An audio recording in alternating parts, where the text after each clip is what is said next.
B-roll. B-roll. B-roll. B-roll. Shaking his head.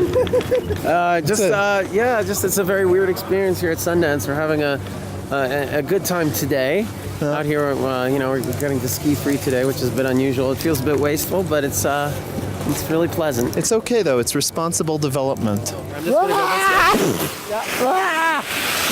go. You're embarrassing me. I'm so embarrassed.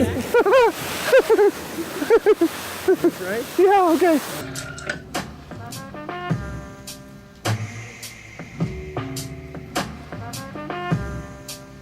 Are you ready?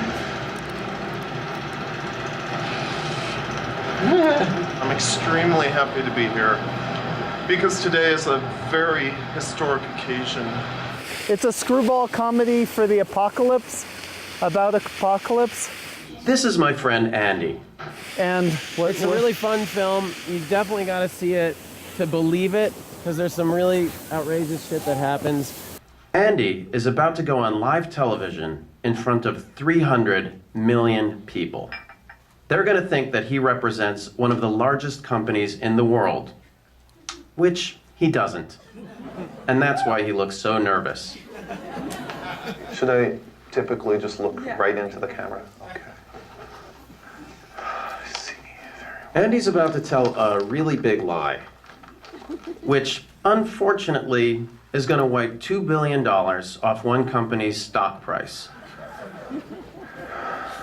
But before I tell you this story, I guess I should tell you how we got ourselves into this situation. It began through jealousy. We couldn't go to the big protest in Seattle to protest against the WTO in 1999, and we knew it was going to be a historic occasion. So the least we could do, since we couldn't go, was set up a website. And it was a satirical website. It looked like the real WTO website, but it wasn't. And we just thought that would be the end of it. It was really funny if you read it. A lot of people didn't read it. And a couple months later, we ended up with an invitation to a conference. Somebody wanted the WTO's Director General to go. And then we just decided to accept the invitation. And at the last minute say that the Director General couldn't go, but his assistant would replace him. Meet the Yes Men, the next generation of activists. The Yes Men? The Yes Men? The Yes Men. We call ourselves the Yes Men because we relentlessly agree with our opponents, relentlessly and aggressively, until they crumble into a million bits. To fight corporate greed, they will become anyone. My name is Fred. I'm from Halliburton. My name is Hannaford Schmidt. I'm with the World Trade Organization. I'm from Arizona. My name is Francisco Guerrero. We usually target the largest corporate criminals. And when I say corporate criminals, let's expand it to mean that it could also be government criminals that collude with corporations. We'll still consider them corporate criminals. Hundreds of oil and gas executives were duped today. Louisiana officials are taken for a ride. Yeah, it depends. It's all about the context, and if the context demands a giant inflatable phallus, then that's what we provide, So you just study what it is you're up against and then figure out the best approach, and sometimes that means a costume. Sometimes it doesn't.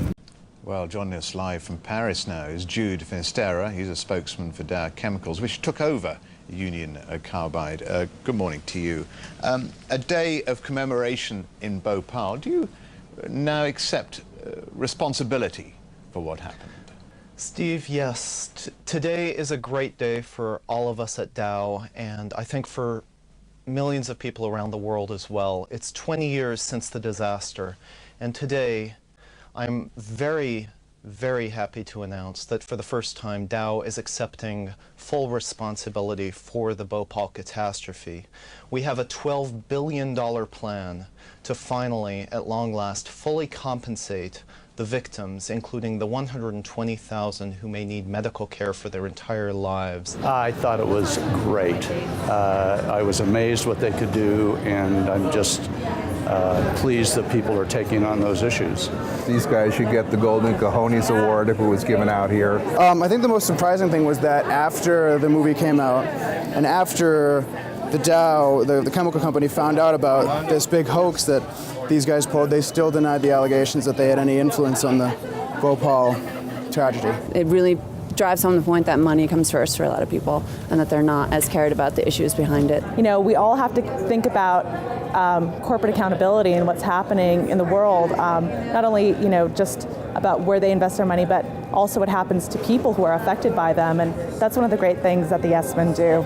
And they do it with humor, which is great. I mean, the things that we present are not that far off from reality. They're just taking another step, logical step. Sick, twisted, cruel. And what they do is really to take absurd ideas and they present these ideas in all seriousness. Yeah, well, we had this idea to do one thing and then it turned into another thing, as is almost always the case. And the other thing that it turned into was the New York Times.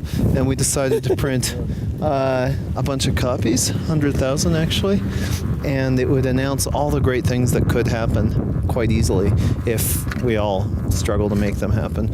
And it was printed a week after the election, but it was all about the things that would only happen and that Obama would only do if people pressured him to do them. One of the directors, he said that the real change is not going to come from Obama or the new presidency. It's really going to come from the activism of the citizens and of us.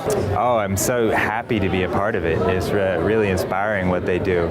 I think it was very moving. No, this is inspiring. It really is. We hope also is poignant and will hopefully make everybody galvanize people to try to change the world and get rid of this stupid system that we have and replace it with something that will ensure that we have a world to fix.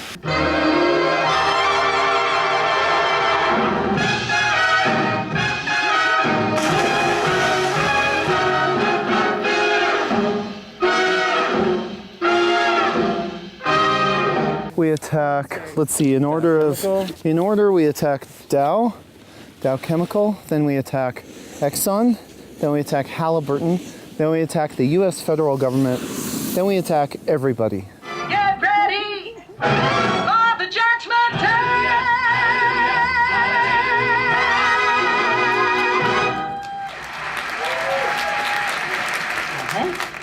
Let's examine this map. Hey, so we're gonna go down the mountain. Shall we go down the mountain? Yeah.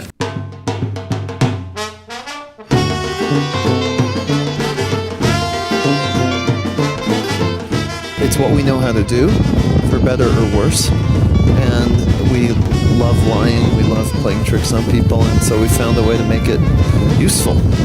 Do what you know how to do, yeah. Do what you do best and find a way to make it useful.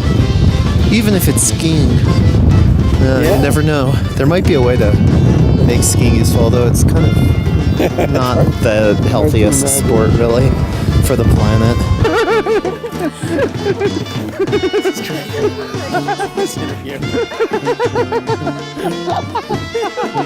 This is a great interview. We should do a swimming pool later